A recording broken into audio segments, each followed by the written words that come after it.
أشهد أن لا إله إلا الله. السلام عليكم ورحمة الله وبركاته. الحمد لله رب العالمين والصلاة والسلام على رسوله الكريم وعلى آله وأصحابه أجمعين. সম্মানিত দিনী ভাই বিলাল হোসেন ভাই দুবাই থেকে প্রশ্ন করেছেন যে তার আম্মা দেশে খুবই অসুস্থ এবং ডাক্তারের কাছে নিয়ে যাওয়া হয়েছিল এবং ডাক্তার তার অবস্থা পর্যবেক্ষণ করে তিনি বলেছেন যে তার আম্মার খুবই শোচনীয় অবস্থা এবং তার ভিতরের সব কিছু শেষ হয়ে গেছে এবং ডাক্তার নাকি বলেছে যে আর মাত্র 3-4 দিন বাঁচতে পারে এবং অতিশয় বৃদ্ধাও তিনি। তো তিনি জানতে চেয়েছেন বেলাল ভাই প্রশ্ন যে আমার এই মৃত্যু মুখে পতিত আমার মায়ের জন্য আমি কি করতে পারি, যেহেতু ডাক্তার বলেছে যে তার অঙ্গ প্রত্যঙ্গের যে অবস্থা তাতে আর মাত্র 3-4 দিন বাঁচতে পারেন। এই ছিল ভাই মোহাম্মদ বেলাল হোসেনের প্রশ্ন। আল জওয়াব বিল্লাহি তৌফিক। সম্মানিত দিনী ভাইকে বলবো যে যদি কোনো ব্যক্তি মৃত্যু মুখে পতিত হয় অথবা এমতো অবস্থায় যে তিনি মৃত্যু পথ যাত্রী, তো সেই ক্ষেত্রে সর্বপ্রথম তাকে তওবা ইস্তেগফার করানো উচিত যদি তার হুঁশ থাকে, এবং যদি কেউ মৃত্যুর আগে তওবা করে আল্লাহ তাআলা এই তওবার বিনিময়ে তার জীবনের সমস্ত গুনাহ মাফ করে দিতে পারেন। অনুরূপভাবে রাসূলুল্লাহ সাল্লাল্লাহু আলাইহি ওয়াসাল্লাম বলেছেন যে এই ব্যক্তির সর্বশেষ কথা হবে লা ইলাহা ইল্লাল্লাহ, তাহলে সে ব্যক্তি দাখালাল জান্নাহ, সে ব্যক্তি জান্নাতে প্রবেশ করবে। সেই সাথে সাথে যেহেতু তিনি এখনো জীবদ্দশায় আছেন, তার মাধ্যমে যদি দান করানো যায় তাহলে সেই দানটি অত্যন্ত তার জন্য ফলপ্রসূ হয়, কারণ আল্লাহ তাআলা সূরা মুনাফিকুনের মধ্যে বলেছেন যে যখন মৃত্যুমুখে মানুষ পতিত হয় তখন সে বলে যে ফায়াকুলু রাব্বি লাউলা আখখারতানি ইলা আজালিন করিব ফাআসাদদাকা ওয়া আকুম মিনাস সালিহিন। আর যখন রূহু কণ্ঠনালীতে পৌঁছে যায় তখন সে আল্লাহকে বলে যে লাউলা আখখারতানি, যদি আপনি আরেকটু আমাকে সময় দিতেন তাহলে আমি কি করতাম, ফাআসাদদাকা ওয়া আকুম মিনাস সালিহিন, আমি সদকা করতাম, আপনার রাস্তায় আমি সদকা করতাম। উলামায়ে কেরামগণ বলেছেন যে আসলে সাদাকার হাত যাদের লম্বা, আল্লাহ তাআলা এদের মৃত্যু মুখে যারা পতিত হলে ওদের মৃত্যু কষ্ট লাঘব হবে। সেই সাথে সাথে ভাইকে বলতে পারি যে তার জন্য ক্ষমা প্রার্থনা করা, কারণ সমস্ত হাদিসগুলোতে রয়েছে, বলা হয়েছে যে সন্তানের দোয়া, নেককার সন্তানের দোয়া। আর সাথে সাথে ভাই এটাও প্রশ্ন যে স্বাভাবিকভাবেই মারা যাওয়ার পরে 3 দিন বা 40 বা এই জাতীয় খানা খাদ্য, এবং ভাই উল্লেখ করেছেন যে আমি মসজিদের ইমামদেরকে অথবা এভাবে করে কাউকে ডেকে এনে খানা খাওয়াবো কিনা, ব্যাপারটাও প্রশ্নের মধ্যে উল্লেখ করেছেন। দিনী ভাইকে বলবো যে খানা খাওয়ানোর কোনো একটি বিষয় যেটা মৃত্যু ব্যক্তিকে উপলক্ষ করে যে খানা দানার অনুষ্ঠান করা হয়, এ ব্যাপারে আমরা আগেও বলেছি এটা নিয়াহার অন্তর্ভুক্ত। আর নিয়াহার কারণে আল মাইয়িতু ইউআযিবু বিমা নিহা আলাইহি, তাবরানির হাদিস, বাইহাকির হাদিস, যে মৃত্যু ব্যক্তিকে এজন্য আরো কষ্ট পতিত করা হয়, আরো আযাব দেওয়া হয়। তাহলে এই নিয়াহার অন্তর্ভুক্ত এই খানা খাদ্যের যেগুলো, কিন্তু এমনি কাউকে ক্ষুধার্তকে খানা খাওয়ানো, আতামাহুম মিন জুইন ওয়া আমানা, তো এগুলো তো আসি, কিন্তু মৃত্যু ব্যক্তিকে উপলক্ষ করে খানা খাওয়ার ব্যাপারটি এ জাতীয় কোনো বর্ণনা সালফে সালেহিনদের কোনো আমলেও, সাহাবাদের কোনো আমলে এগুলো পাওয়া যায় না। বরং যেগুলো করা যাবে সেগুলোর ব্যাপারে ইবনে মাজাহ এবং ইবনে খুজাইমা, বাইহাকিতে হাদিস রয়েছে স্পষ্ট করে।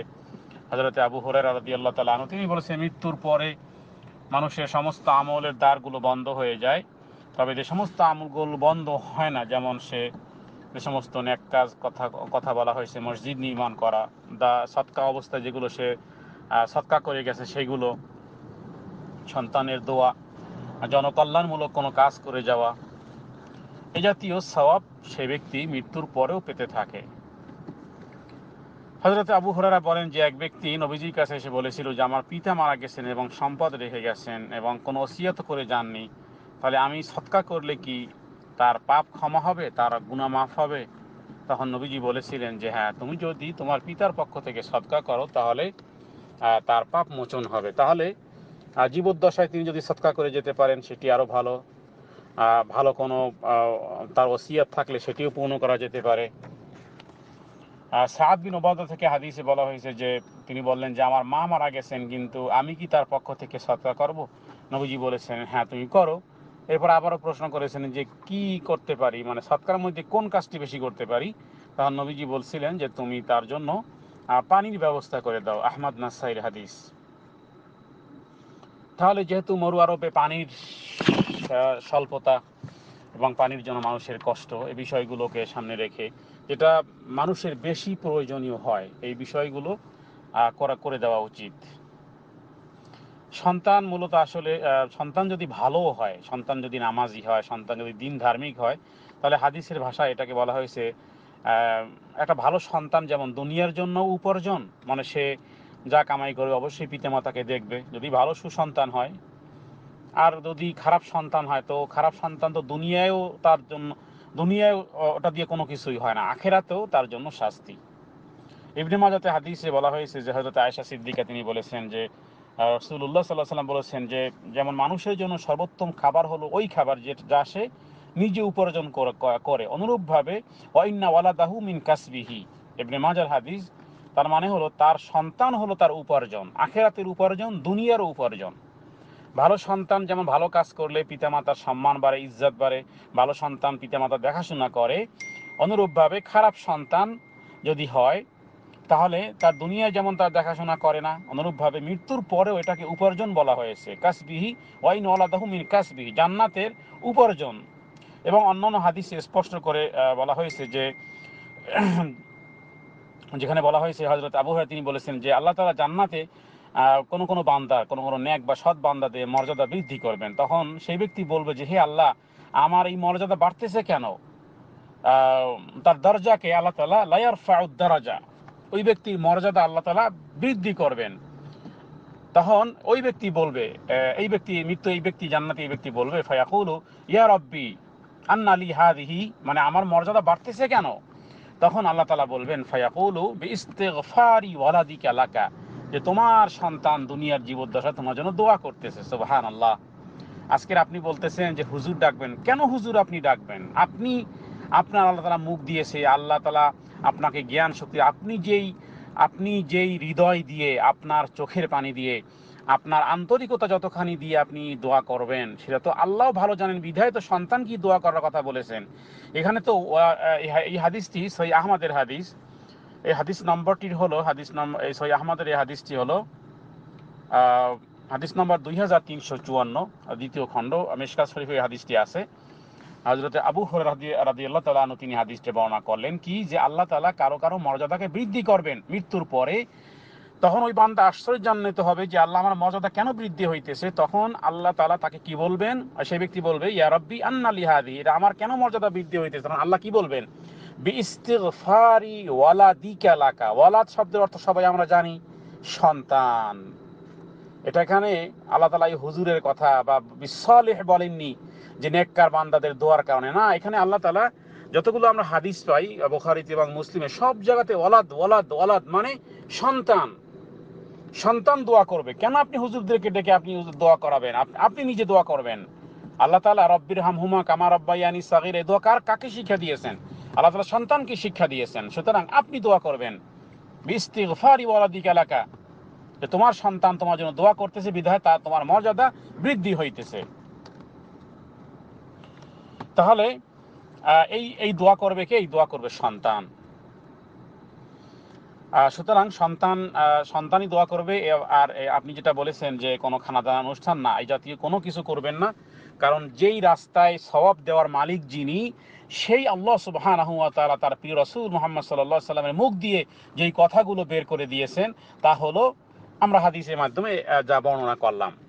অর্থাৎ যে জ্ঞান মানুষ মৃত্যুর পর ইদা মাতাল ইনসান ইনকাতা আমালুহু, যে ইল্লা মিন সালাসাতিন সাদাকাতিন জারিয়া, মানে সাদাকা জারিয়ামূলক কাজ, সেগুলোর মধ্যে সেই জ্ঞান যা মানুষকে শিক্ষা দিয়েছে, সেই নেক সন্তান যা রেখে গেছে, সেই কোরআন যা মানুষকে দিয়ে এসেছে, সেই মসজিদ যা নির্মাণ করেছে, সেই মুসাফিরখানা যা সে নির্মাণ করেছে, সেই সৎকা যা সে সৎকা করেছে জীবদ্দশায়, এইগুলোই হলো মৃত্যুর পরেও চলতে থাকবে।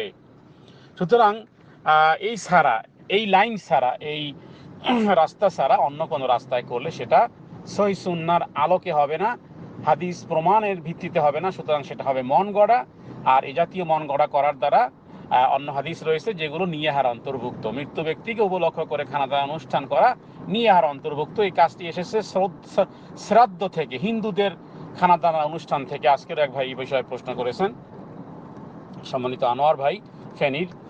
তো যাই হোক, এই বিষয়টি আমাদের সকলের অনুধাবন করতে হবে যে সহিহ সুন্নাহয় যা নেই তা আমরা করব না, এবং যতটুকু আছে ততটুকুই করব, কারণ সওয়াব যিনি দিবেন তার রাসূলই যেগুলো বলে গেছেন সেগুলোই আমরা যেন করতে পারি। আল্লাহ তাআলার কাছে তৌফিক কামনা করি। হাযা মিন্নি ওয়াল ইলমু ইনদাল্লাহ, আল্লাহু আ'লামু বিস-সাওয়াব। আসসালামু আলাইকুম ওয়া রাহমাতুল্লাহ।